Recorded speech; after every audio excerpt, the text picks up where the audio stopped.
Before I came out as non-binary, I definitely experienced gender dysphoria. I think that I was perceived as a feminine person, and I really tried to lean into that, whether it be the way I dressed or my hair and makeup.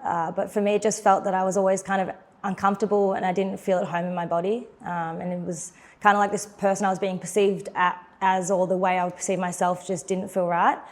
And it wasn't until I was, older in life and was able to, I guess, explore my gender identity that I started to feel more comfortable and more at home in my body. So I think the feelings are you just feel really uncomfortable and kind of like you just don't resonate, I guess, with your identity and the person that is being perceived and the person that I was putting out to the world. I love clothing and I love expressing myself through what I wear. And as a non-binary person, I think that's really limited. I'm quite short, I'm 163 centimetres, so the clothes I kind of resonate with is definitely from the men's section, and being so small, they often don't fit quite right. So I normally shop at op shops or different places like that. I don't really have many brands that I feel tailored to, I guess, the silhouette that I want to create, especially for someone my size. So it's quite hard, and any brands I do kind of, I guess, feel more comfortable and are quite expensive. So it is quite hard to, I guess, find fashion and ways to express myself in that way that match with what I want to put out to the world. So yeah, it's a constant battle and you're trying to kind of find things. I get my mum to tailor a lot of my clothes, my pants and my tops and my shirts. So that's really good that I have her, but I guess not everyone has that luxury. Yeah, I know, she's great.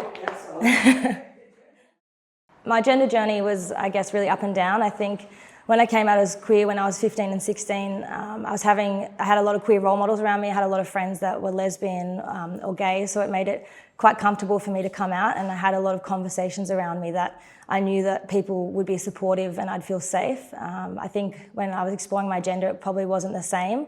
There wasn't a lot of conversations around me where people were talking about gender expression or gender identity. So I found it quite hard, and it took a long time. I think to make it easier probably was having visible role models. One of my work friends is non-binary, and so they were probably the first non-binary person I knew, and they really helped me, I guess. They paved a way. They helped me feel more comfortable. So that would have been, if I had that earlier, it would have been a lot better. And also probably just having people, I guess, have conversations around me about gender identity and expression.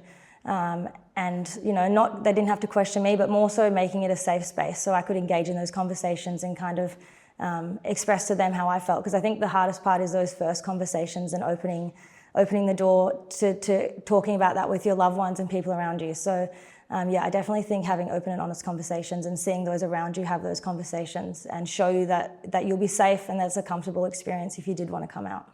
My advice for young people exploring their gender is to be kind to yourself. I think being a young person is already complex and hard enough. If you add, gender expression and identity on top of that, it can be a really hard time. So I don't think you have to have all the answers. I don't think you have to be able to, identify and label yourself straight away. Take time, have fun with it. It's really fun to explore, I guess, how you want to express yourself in all ways, and including gender in that.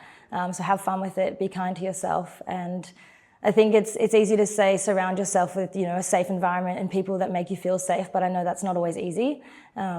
But I guess as you get older, you get to kind of choose your family and choose the people that are around you, and it gets easier. I guess I'm really fortunate now to have people around me that make me feel safe and comfortable in my gender. So I think just keep going. It can be quite hard and it can be quite complex, but be kind to yourself and have fun while doing it. And know that you don't have to rush it. You have time to figure out who you are. I think we're all kind of doing it our whole lives anyway.